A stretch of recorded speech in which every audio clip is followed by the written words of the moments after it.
ഛത്തീസ്ഗഡിന്റെയും മധ്യപ്രദേശിന്റെയും കാര്യത്തിലുള്ള കാര്യങ്ങളാണ് ജോർജ് കുര്യൻ പങ്കുവച്ചത്. ഛത്തീസ്ഗഡിൽ ഭക്ഷ്യസുരക്ഷാ നിയമം ഉൾപ്പെടെ പൊതുവിതരണ സമ്പ്രദായം ശക്തിപ്പെടുത്തിയതുൾപ്പെടെയുള്ള ആത്മവിശ്വാസം അവർക്കുണ്ട്.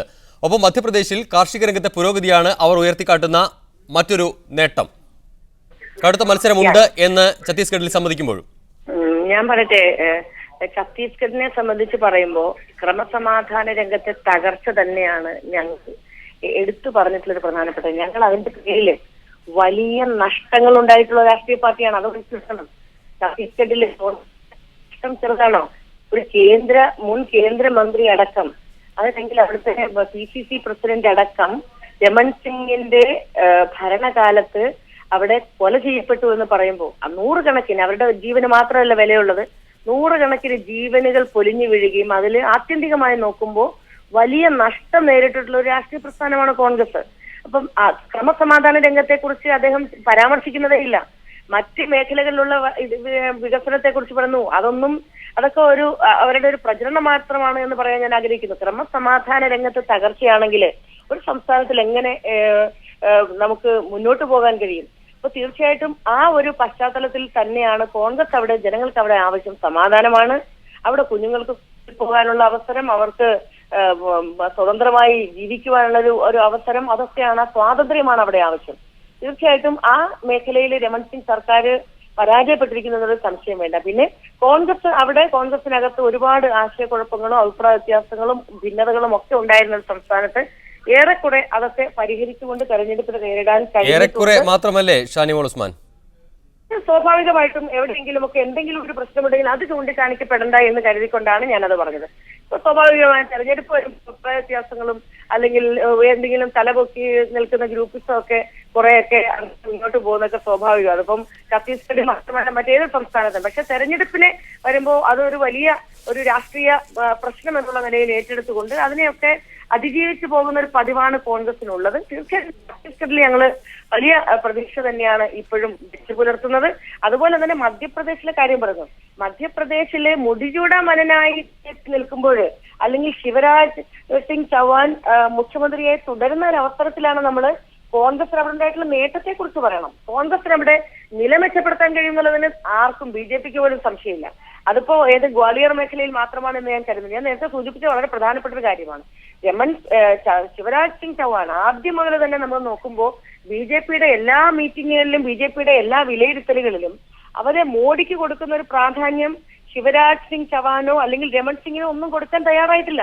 അപ്പോ സംസ്ഥാനങ്ങളില് അവരുടെ വിജയങ്ങളെ അല്ലെങ്കിൽ അവരിപ്പോ പറയുന്ന നേട്ടങ്ങളെ വിലയിരുത്താനോ അതിനെ പ്രോത്സാഹിപ്പിക്കാനോ ഒന്നും തയ്യാറായിട്ടുള്ള രാഷ്ട്രീയ പ്രസ്ഥാനമോ അല്ല BJP.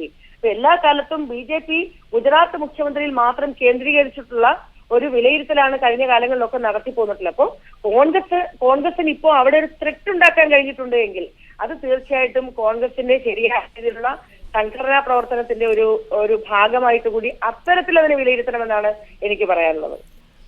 ഡോക്ടർ നീൽ ലോഹിദാസ്, ഭരണവിരുദ്ധ വികാരങ്ങൾ മുതലാക്കാൻ കഴിയും എന്നതാണ് ഇപ്പോൾ ഇരു കൂട്ടരുടെയും പ്രതീക്ഷ എന്ന് ചുരുക്കം. ഭരണവിരുദ്ധ വികാരങ്ങൾ മുതലാക്കാൻ കഴിയുമെന്ന് വിലയിരുത്തുമ്പോൾ ഏത് ഭരണവിരുദ്ധ വികാരം എന്നുള്ള പ്രശ്നമുണ്ട്. ഇപ്പോൾ കേന്ദ്രത്തിൽ കോൺഗ്രസിൻ്റെ ഭരണം സൃഷ്ടിച്ചിരിക്കുന്ന സമാനതകളില്ലാത്ത അഴിമതി, അതുപോലെ തന്നെ അതിതീക്ഷ്ണമായ വിലക്കയറ്റം, അതിനിടയാക്കുന്ന സർക്കാരിൻ്റെ തന്നെ ഭരണ നടപടികൾ, ഇതിനെതിരായി രാജ്യവ്യാപകമായ വികാരമുണ്ട്. ആ വികാരത്തിനേക്കാളും ഈ BJP ഭരിക്കുന്ന സംസ്ഥാനങ്ങളിൽ ആ ഭരണകൂടങ്ങൾക്കെതിരായുള്ള വികാരം ഉയർന്നു വരുമെന്നുള്ളതാണ് പ്രശ്നം. പിന്നെ നേതൃത്വപരമായി പറഞ്ഞാൽ നരേന്ദ്രമോദി ഫാക്ടർ മധ്യപ്രദേശിലും പിന്നെ ഛത്തീസ്ഗഡിലും രാജസ്ഥാനിലും ഒന്നും കാര്യമായി ഇല്ല എന്നുള്ളതാണ്. അങ്ങനൊരു ഫാക്ടർ കൃത്രിമമായി സൃഷ്ടിക്കാൻ കോർപ്പറേറ്റ് കുത്തകകളും അതിലൂടെ അമേരിക്കൻ സാമ്രാജ്യത്വം ശ്രമിച്ചുകൊണ്ടിരിക്കുകയാണ്. അങ്ങനെ ഒരു ഫാക്ടറി ഇല്ല. അതുപോലെ തന്നെ രാജസ്ഥാനിൽ ഒരു റാണിയാണ് BJP തെരഞ്ഞെടുപ്പ് പ്രചരണത്തിന് നേതൃത്വം നൽകുന്നത്. അതേ കുടുംബത്തിൽപ്പെട്ട ഒരു യുവരാജാവാണ് പിന്നെ മധ്യപ്രദേശിൽ കോൺഗ്രസ് തെരഞ്ഞെടുപ്പ് പ്രചരണത്തിന് നേതൃത്വം നൽകുന്നത്. അപ്പോൾ ഈ രണ്ട് പാർട്ടികളുടെയും വർണ്ണവർഗ സ്വഭാവങ്ങൾ ഒന്നാണെന്നും കൂടെ വിളിച്ചറിയിക്കുന്നതാണ് ഈ രണ്ട് നേതാക്കന്മാരിലൂടെ കോൺഗ്രസും BJPയും അവതരിപ്പിച്ചിരിക്കുന്ന ചിത്രം. ഇതും കൂടെ നമ്മൾ കണക്കിലെടുക്കേണ്ടതായിട്ടുണ്ട് ഭാവിയുടെ ഇന്ത്യൻ രാഷ്ട്രീയത്തെക്കുറിച്ച് വിലയിരുത്തും. ശ്രീ നീലലോഹിദാസ് നാടാർ, ഒപ്പം ശ്രീ വെങ്കടേഷ് രാമകൃഷ്ണൻ, ഷാനിമോൾ ഉസ്മാൻ, ജോർജ് കുര്യൻ, പെട്ടെന്ന് ഒരു ഇടവേളയിലേക്ക് പോകേണ്ടതുണ്ട്. തിരിച്ചെത്താം. 2014 പൊതുതെരഞ്ഞെടുപ്പിന്റെ ഡ്രസ് റിഹേഴ്സൽ. 5 സംസ്ഥാനങ്ങൾ വിധി എഴുതി കഴിഞ്ഞു. 5 സംസ്ഥാനങ്ങളിലെ സമ്മതിദായകർ വോട്ടിംഗ് മെഷീനുകളിൽ ഒളിപ്പിച്ച ആ രഹസ്യം ആരെയാണ് തുണച്ചത്? ജനവിധിയുടെ രഹസ്യങ്ങൾ ചുരുളഴിയുമ്പോൾ അവസാന വിജയം കോൺഗ്രസിന്റേതാകുന്നു. നിമിഷം പ്രതിയുള്ള ലീഡ് നില, ഏറ്റവും മികച്ച സാങ്കേതിക വിദ്യ, എല്ലാ സംസ്ഥാനങ്ങളിൽ നിന്നും തത്സമയ റിപ്പോർട്ടിംഗ്, ഒറ്റനോട്ടത്തിൽ സ്ക്രീനിൽ ഫലത്തിന്റെ ചുരുക്കം. മീഡിയ 1 ഒരുങ്ങിക്കഴിഞ്ഞു. ജനഹിതം 2013.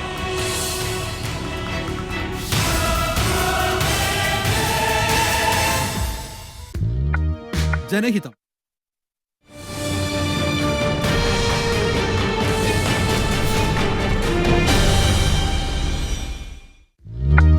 ജനഹിതം 2013 brought you by State Bank of Travancore. വിശ്വസ്തയുടെ സുദീർഘമായ പാരമ്പര്യം.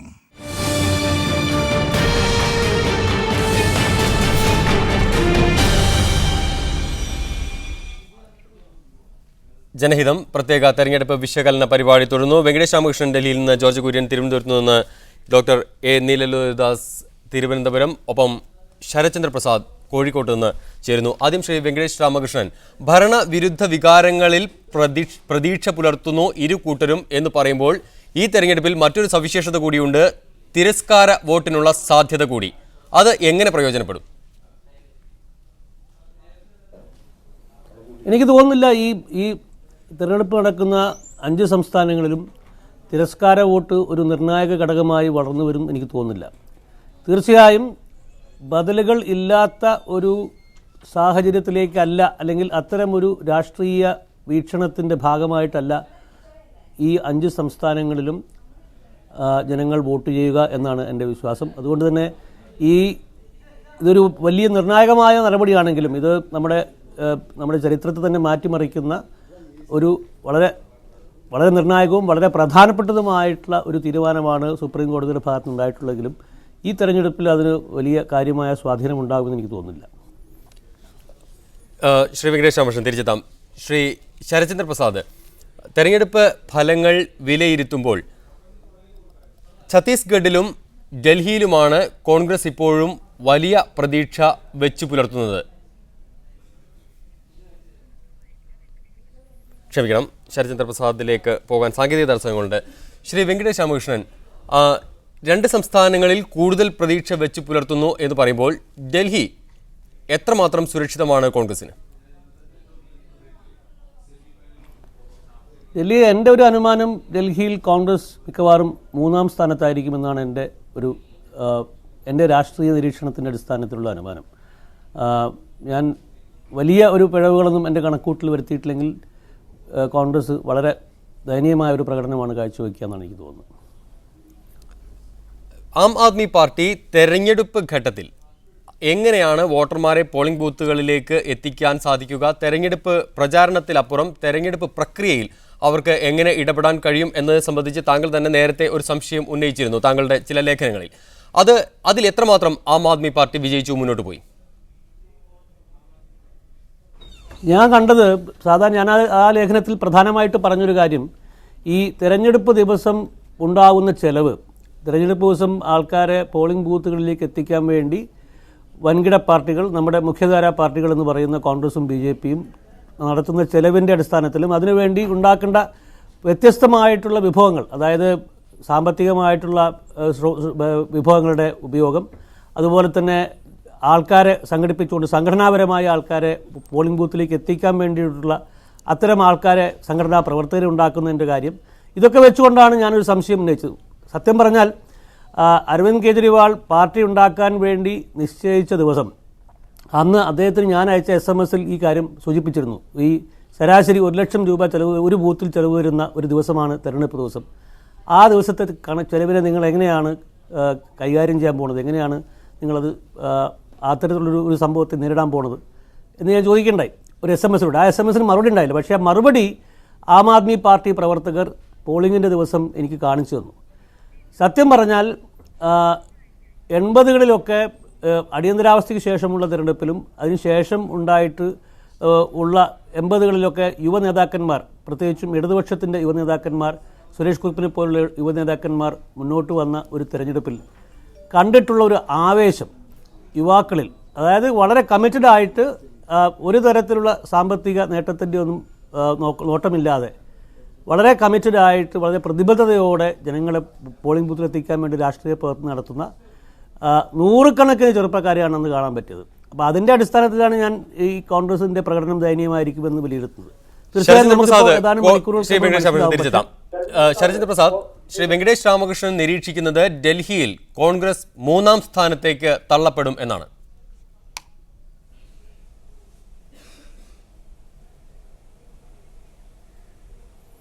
ശ്രീ ശരചന്ദ്ര പ്രസാദ് കേൾക്കാമെങ്കിൽ.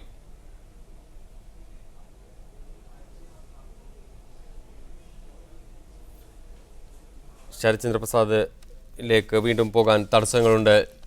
ശ്രീ ജോർജ് കുര്യൻ, അപ്പോഴും BJPക്ക് പ്രതീക്ഷ തന്നെയാണ് ഉള്ളത്? തീർച്ചയായിട്ടും. കാരണം ഡൽഹിയെ സംബന്ധിച്ചിടത്തോളം ഈ 3ാം സ്ഥാനത്ത് പോകുമോ ഇല്ലയോ എന്നുള്ളത് നമുക്കിപ്പോൾ റിസൾട്ട് വന്നാൽ അറിയാൻ സാധിക്കുകയുള്ളൂ. പക്ഷേ ഡൽഹിയെ സംബന്ധിച്ചിടത്തോളം കോൺഗ്രസ് ഏതാണ്ട് പ്രചരണ ഘട്ടത്തിൽ തന്നെ അതിൻ്റെ തുടക്കം കുറിച്ചത്, അത് നമുക്കതിൻ്റെ ഏകദേശം ഒരു ഫീലിംഗ് ഉണ്ടായത് രാഹുൽ ഗാന്ധിയുടെ പ്രചരണ യോഗത്തിൽ നിന്ന് ജനങ്ങൾ ഇറങ്ങിപ്പോകുന്ന ഒരു സംഭവം ഉണ്ടായി ദക്ഷിണ ഡൽഹിയിൽ. അപ്പോൾ മുതൽ ഏതാണ്ട് കോൺഗ്രസ് ഡൗൺ ആകുകയുണ്ടായത്. അതിനെ അതിജീവിക്കുവാൻ വേണ്ടി മൻമോഹൻ സിംഗിൻ്റെയും അതുപോലെ തന്നെ സോണിയാഗാന്ധിയുടെയും റാലികൾ തീരുമാനിച്ചു. അതിൽ മൻമോഹൻ സിംഗിൻ്റെ റാലി ക്യാൻസൽ ചെയ്തു. അതിൻ്റെ കാരണം എന്താണെന്ന് ചോദിച്ചാൽ മൻമോഹൻ സിംഗിൻ്റെ റാലിയുടെ തലേ ദിവസവും പിറ്റേ ദിവസവും നരേന്ദ്രമോദിയുടെ റാലികളുണ്ടായിരുന്നു. അപ്പോൾ അതുകൊണ്ട് മൻമോഹൻ സിംഗിൻ്റെ റാലി കോൺഗ്രസ് ക്യാൻസൽ ചെയ്തു. ഇത് താരതമ്യം ചെയ്യും എന്നുള്ള രീതിയിൽ. പിന്നെ കോൺഗ്രസ്സിന് ചെയ്യാൻ സാധിച്ചത് സോണിയാഗാന്ധിയുടെ ഒരു റാലിയാണ്. അതിന് അധികം ആൾക്കാരെ സംഘടിപ്പിക്കാനും സാധിച്ചില്ല. അപ്പോൾ ഒരു സംസ്ഥാനം ഭരിക്കുന്ന ഒരു കക്ഷിക്ക് കേന്ദ്രവും ഭരിക്കുന്നു, ആ ഡൽഹി ആസ്ഥാനമായിട്ട് തന്നെ കേന്ദ്രവും ഭരിക്കുന്നു. അവിടെ ഒരു കക്ഷിക്ക് അവരുടെ അഖിലേന്ത്യാ നേതാവിനെ പ്രസംഗിക്കാൻ വേണ്ടി 100 പേരെ അല്ലെ 500 പേരെയാണ് എത്തിക്കാൻ സാധിക്കുക. അതൊരു ലക്ഷണമായിട്ട് നമുക്ക് കാണാൻ സാധിക്കും. അത് കോൺഗ്രസ്സുകാർ എങ്ങനെയൊക്കെ നിഷേധിച്ചാലും അതൊരു ലക്ഷണമാണ്. പിന്നെ ഷീലാ ദീക്ഷിതിനുണ്ടായിരുന്ന ഒരു ഇമേജ് അത് ഈ കഴിഞ്ഞ ഏതാനും മാസങ്ങളായിട്ട് തകർക്കപ്പെട്ടു. കാരണം ജോർജ് കുര്യൻ, താങ്കളിലേക്ക് തിരിച്ചെത്താം, വളരെ പെട്ടെന്ന് തിരിച്ചെത്താം. ലിജോ വർഗീസ് ഇപ്പോൾ ഡൽഹിയിൽ നിന്ന് പോളിംഗ് കൗണ്ടിംഗ് സ്റ്റേഷന് മുന്നിൽ നിന്ന് വിശദാംശങ്ങൾ നൽകാൻ ചേരുന്നു.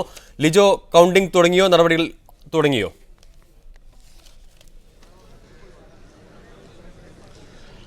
പ്രസാദ്, അല്പസമയം മുമ്പാണ് കൗണ്ടിംഗ് ആരംഭിച്ചിരിക്കുന്നത്. ഞാനിപ്പോൾ നിൽക്കുന്നത് ന്യൂഡൽഹി ജില്ലയുടെ വോട്ടെണ്ണൽ കേന്ദ്രത്തിലാണ്. ഇവിടെയാണ് ഷീലാ ദീക്ഷിത്, അതുപോലെ തന്നെ മാളവ്യ നഗർ, RK പുരം തുടങ്ങിയ സ്ഥലങ്ങളിൽ വോട്ടെണ്ണുന്ന കേന്ദ്രത്തിലാണ് നിൽക്കുന്നത്. സംസ്ഥാന തെരഞ്ഞെടുപ്പ് കമ്മീഷന്റെ ആസ്ഥാനം കൂടിയാണ് ഞാനിപ്പോൾ നിൽക്കുന്ന സ്ഥലം. ഏതാനും നിമിഷങ്ങൾക്ക് മുമ്പാണ് വോട്ടെണ്ണൽ ആരംഭിച്ചത്.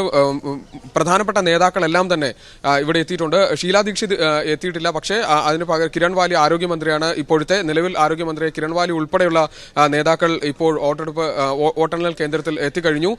വലിയ രീതിയിലുള്ള സുരക്ഷ ഇവിടെയും അതുപോലെ തന്നെ ഡൽഹി മൊത്തവും ഒരുക്കിയിട്ടുണ്ട്. 14 കേന്ദ്രങ്ങളിലായാണ് വോട്ടെണ്ണൽ നടക്കുന്നത്.